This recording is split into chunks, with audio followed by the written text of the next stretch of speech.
بعين الله ابو علي، انا الحمد لله بدعي لك مثل ما الله وفاني يوفقك ان شاء الله. انت الله بعت لي بنت حلال، ابوها عنده مطعم، كل نهار ببعت لي على بكره صفط شعيبيات وكيلو مامونيه وكيلوين لحمه، كيلو بالبرغل وكيلو لحمه صاده وكيلو شيش طاووق مع السلطات، وتقريبا ببعت لي قنينتين بيبسي وقنينتين بيبسي بس معبيات لبن غنم.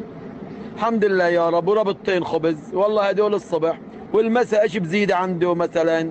بزيد عنده كمان فروج مثلا مشوي، بزيد له تنتين ثلاثة كمان. في عنده عامل خصوصي بطالع لي العظام كبهم وبعث لي اللحمة، بديوني سخنات مع بطاطا مقلية مع أكلاتهم. الحمد لله يا رب، والله يا دوب بس عم بشتري الصابونة مني. الحمد لله يا رب، الحمد لله الله ميسرها معنا، الفضل لله. والله كل شيء عم بيجيني ببلاش، بس عم بشتري صابونه مني، حته صابونه بجيبي باكل بصوبي.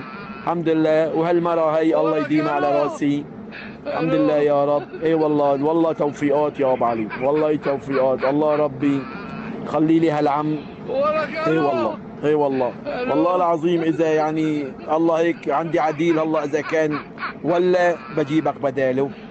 اي عندي ولك بنت احمد الو. صار ابره اربع. الو.